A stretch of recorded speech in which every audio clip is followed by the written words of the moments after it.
In the 1930s, Dr. Wilhelm Reich, a prominent Austrian physician and psychoanalyst, discovered a powerful new physical energy, and for the next 2 decades, devoted his life to the investigation of its laws and properties. He confirmed the existence of this energy in the human body, verified its presence in the atmosphere, developed instrumentation to observe and collect it, and harnessed it for a variety of purposes, from cancer treatment to motor power to weather experimentation. Reich called his discovery orgone energy.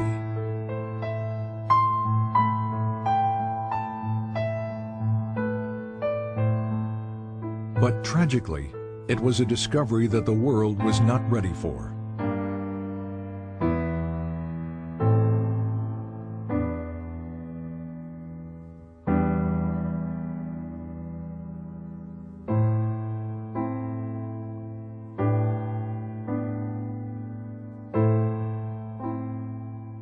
Wilhelm Reich was born in 1897 in Galicia, the easternmost part of the Austro-Hungarian Empire, now the Ukraine. He grew up in Bukovina on a large farm operated by his father. Until he was 13 years old, Reich was educated at home by tutors. His mother, to whom he was devoted, committed suicide in 1910 after his father discovered she had had a brief affair with one of the tutors. His father died 4 years later from tuberculosis. That same year, 1914, the First World War broke out. Within days, Russian troops swept through Bukovina. Reich narrowly escaped being sent to Russia as a hostage and had to flee his home. Later he wrote, "I never saw either my homeland or my possessions again. Of a well-to-do past, nothing was left."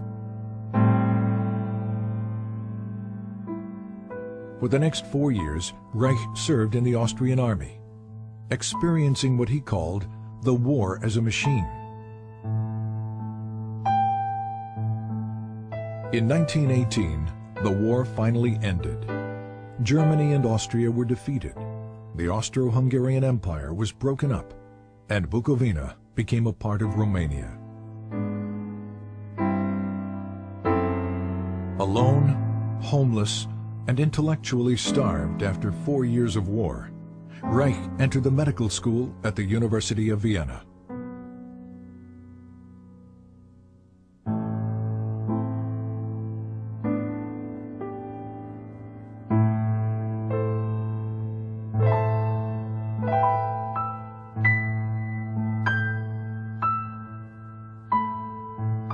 Reich's recognition of the significance of sexuality drew him to the work of Dr. Sigmund Freud, the father of psychoanalysis. Soon he was considered one of Freud's most promising students. Freud had discovered that neuroses are caused by the conflict between natural sexual instincts and the social denial and frustration of those instincts. Freud had also hypothesized the existence of a biological sexual energy in the body. He called it libido, and described it as something which is capable of increase, decrease, displacement, and discharge, and which extends itself over the memory traces of an idea like an electric charge over the surface of the body. But as the years passed, Freud and his followers diluted much of this concept, reducing the libido to little more than a psychological energy or idea. By 1925, Freud had concluded that the libido theory may therefore, for the present, be pursued only by the path of speculation. Reich's clinical observations, however, demonstrated that sexual energy was more than just an idea, and that sexual satisfaction, in fact, alleviated neurotic symptoms. He discovered that the function of the orgasm is to maintain an energy equilibrium by discharging excess biological energy that builds up naturally in the body. If that discharge function is disturbed, as it proved to be in all his patients, this energy continues to build up without adequate release, stagnating and fueling neurotic disorders. Reich's orgasm theory set him apart from his colleagues because it indicated that the libido was a real physical energy that possibly might be measured quantitatively. His clinical work also led to new therapeutic techniques designed to discover and eliminate any impediments to the flow and discharge of this energy.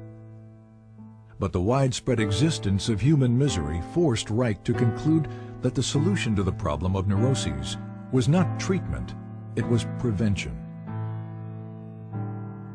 You have to revamp your whole way of thinking, said Reich, so that you don't think from the standpoint of the state and the culture, but from the standpoint of what people need and what they suffer from. Then you arrange your social institutions accordingly.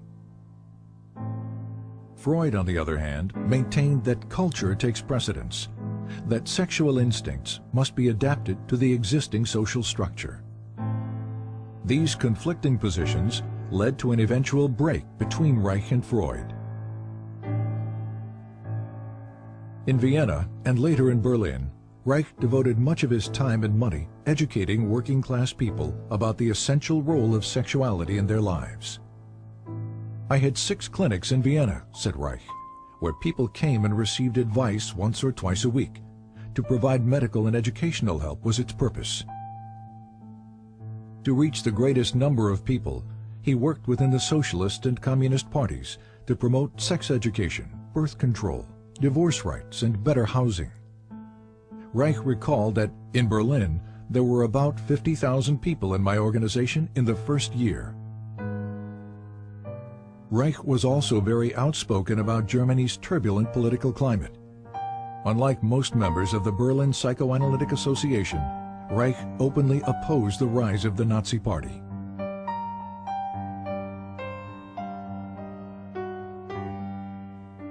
But his activities exacted a high price. He was denounced by the communists and expelled from the International Psychoanalytic Association, calling these events catastrophes which threaten my personal, professional, and social existence. When asked what he would do, Reich replied, "Just go on."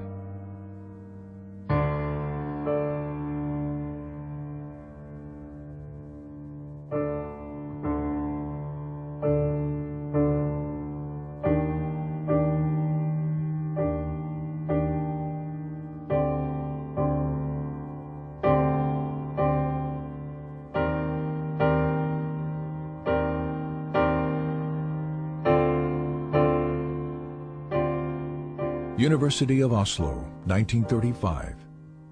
While continuing to teach and develop his innovative therapeutic techniques, Reich began a series of laboratory experiments to verify the existence of a physical, biological energy expressed in the emotions. Using human subjects, Reich was able to demonstrate a charge at the skin surface directly related to feelings of pleasure or anxiety. The charge would increase when a subject experienced pleasure and decrease during feelings of unpleasure. From this, Reich concluded that pleasure is the movement of biological energy toward the periphery of the organism, while anxiety is the movement of this energy toward the center.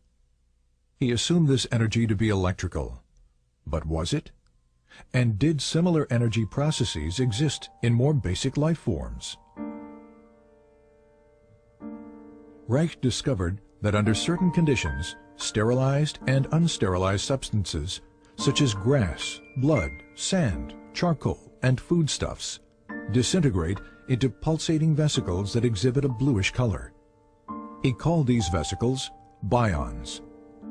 Reich observed internal motility in the bions, an effect of energy. He also found that certain bions revealed a strong radiation phenomenon, seen here as a white field around the organism, and that these bions could kill bacteria and cancer cells. This radiation confirmed the existence of an energy that did not obey any known laws of electricity or magnetism. Reich called this energy orgone, because its discovery had evolved from his investigation of the orgasm function, and because this energy could charge organic matter. When he published his findings, the scientific and psychiatric communities responded with a vicious year-long attack in the Norwegian press. In the wake of this response, and the inevitability of a Second World War, Reich began to look to America as the future home for his work. In August 1939, Reich sailed for America on the last ship to leave Norway before World War II broke out.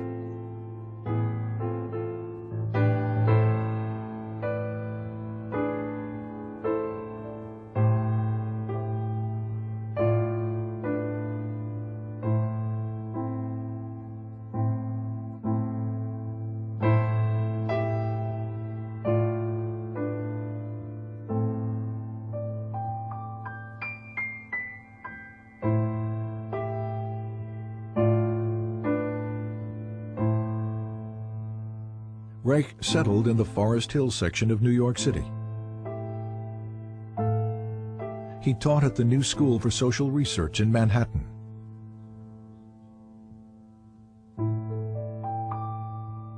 Published his books in English.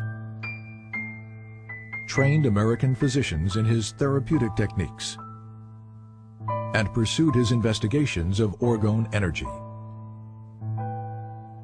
Since the energy appeared to be everywhere and to permeate all substances, Reich had to find ways to isolate and collect it in order to study its functions and make it usable. Experiments demonstrated that organic or non-metallic materials, such as cotton, wool, or plastic, attract, absorb, and hold the energy. Metallic materials, steel or iron, attract the energy and quickly reflect it in both directions. On the basis of these experiments, Reich constructed small boxes with alternating layers of organic and metallic materials, with the inner walls lined with metal. The organic layers attract the atmospheric orgone energy, which is then directed inward by the metal layers. Any energy reflected outward by the metal layers is reabsorbed by the organic material, attracted back to the metal, and directed toward the inside of the box. The result? A higher concentration of orgone energy inside the box. The more layers, the higher the concentration. This accumulation of energy can be verified in a variety of ways. For example, a constant temperature difference exists between the air above the box and in the surrounding air, contradicting the second law of thermodynamics. There also exists a slower electroscopic discharge rate in the higher orgone concentration within the box. These layered boxes, known as orgone energy accumulators, became a valuable tool in Reich's scientific and medical research. Initially, they were used to observe visual manifestations of orgone energy within the enclosure, and to test the effects of orgone radiation on cancer mice. Because his results with cancer mice were so promising, Reich decided to test the effects of orgone radiation on human subjects. He constructed orgone energy accumulators that were large enough for a person to sit in, and in 1942, he began experimental treatments with cancer patients. They were all terminal cases. Reich promised no cure and charged no money. Over a period of time, the patients showed marked improvement, relief of pain, healthier blood condition, weight gain, and the shrinkage and elimination of tumors. Despite these positive results, the patients died, reinforcing Reich's conviction that cancer is a bioenergetic shrinking following emotional resignation, and that the tumors themselves are not the disease, but merely a local manifestation of a deeper systemic disorder. Once again, Reich's focus became prevention. Reich also discovered that water and high humidity absorb and hold orgone energy, making it difficult to carry out experimental work in New York City during the summer. In 1940, on a camping trip to New England, Reich discovered the Rangeley Lakes region in Maine. With its low humidity and clean air, it provided an ideal environment for his work. In 1942, Reich purchased an old farm bordering on a small lake. He called it Organon and envisioned it as a permanent home for the various branches of his work.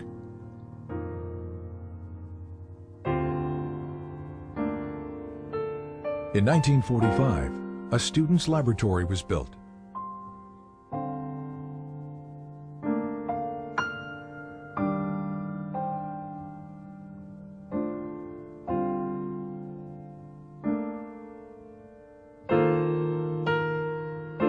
Three years later, construction began on an Orgone Energy Observatory, which included additional laboratory facilities, Reich's study and library,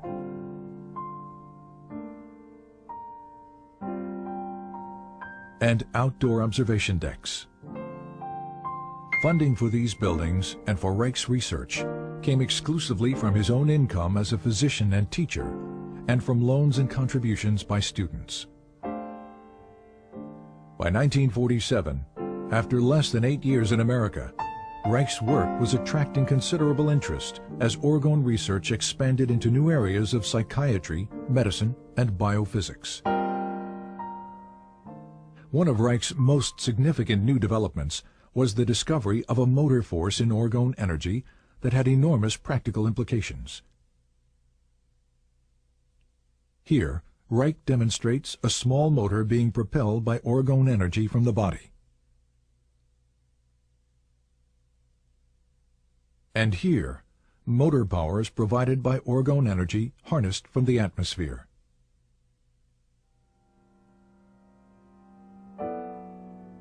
With the development of Organon, Reich's dream of a home for his work was slowly becoming a reality. Sadly, it was a dream that he would not see fulfilled.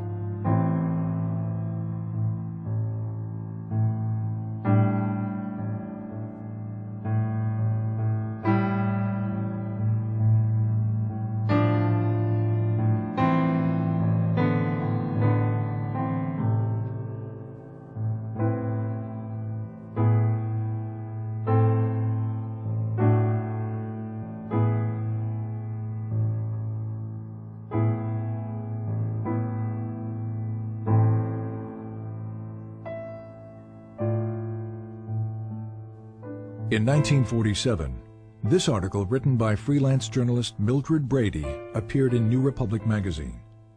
It was filled with distortions and innuendos about Reich's sexual theories and Orgone research.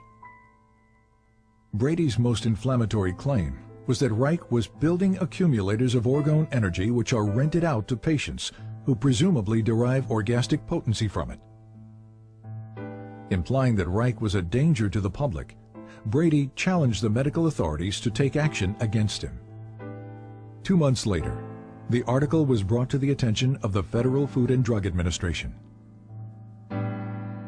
The result was a 10-year campaign by the FDA designed to destroy Reich's work.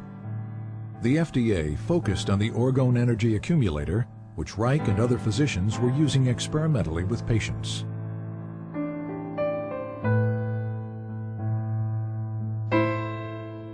Convinced that the accumulator was being fraudulently promoted as a sexual and medical device, FDA agents spent years interviewing Reich's associates, physicians, students, and patients, looking for dissatisfied accumulator users.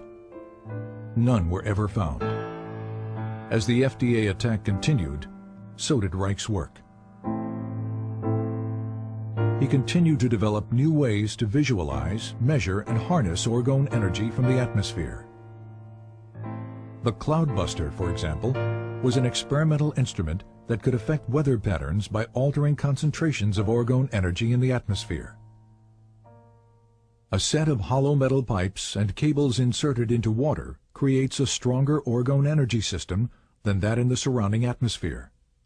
Water, which strongly attracts and absorbs Orgone, draws the atmospheric energy through the pipes. This movement of Orgone from a lower to a higher energy system was used by Reich to create clouds and to dissipate them.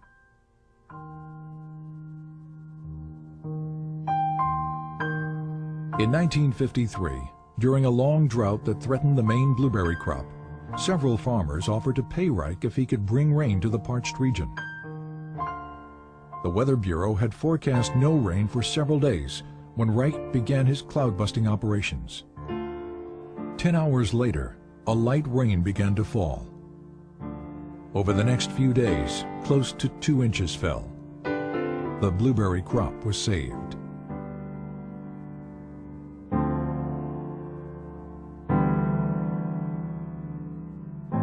In February 1954, the FDA filed a complaint for injunction against Reich in the federal court in Portland, Maine. The complaint declared that Orgone Energy does not exist. It asked the court to prohibit the shipment of accumulators in interstate commerce and to ban Reich's published literature, which they claim was labeling for the accumulators. Reich responded to the complaint with a lengthy letter to Judge John Clifford, explaining that he could not appear in court since doing so would allow a court of law to judge basic scientific research. Scientific matters, he wrote, can only be clarified by prolonged, faithful, bona fide observations in friendly exchange of opinion, never by litigation. I therefore submit, in the name of truth and justice, that I shall not appear in court. Judge Clifford did not accept Reich's letter as a valid legal response, and the injunction was issued on default, as if Reich had never responded at all. But the injunction was even more excessive than the initial complaint. It ordered that all Orgone Energy accumulators and their parts were to be destroyed. It ordered all materials containing instructions for the use of the accumulator to be destroyed as well. It also banned a list of Reich's books containing statements about Orgone Energy, until such time as all references to Orgone Energy were deleted. After the initial shock, Reich continued his work, traveling to Arizona to experiment with the cloudbuster in the dry desert environment.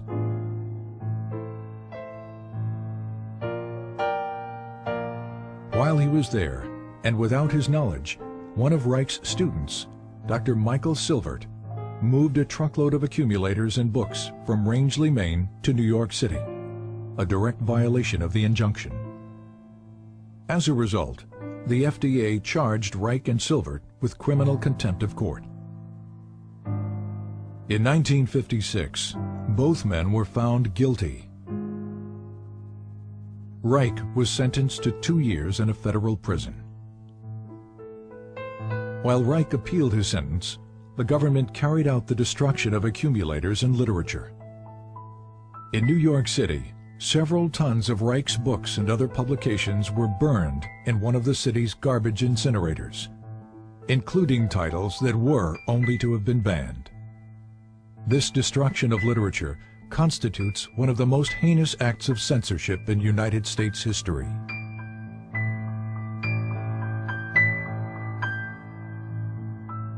All appeals denied, on March 11, 1957, 2 weeks shy of his 60th birthday, Wilhelm Reich was imprisoned at the federal penitentiary in Lewisburg, Pennsylvania.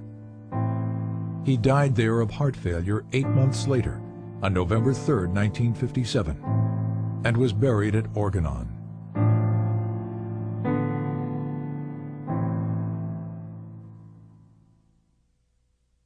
But the tragedy of Reich's death should not be allowed to overshadow the richness of his life, for while he lived, he was truly alive.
In the course of the history of natural science, it always happened that profound or true thoughts or true facts were always either distorted or flattened out. The danger, especially of distortion, is particularly great in the case of orgonomy. We must be scientific, we cannot be political in these matters. And I personally declare that I will be the first to fight with all my strength, with whatever I've got, against such a distortion of our principles.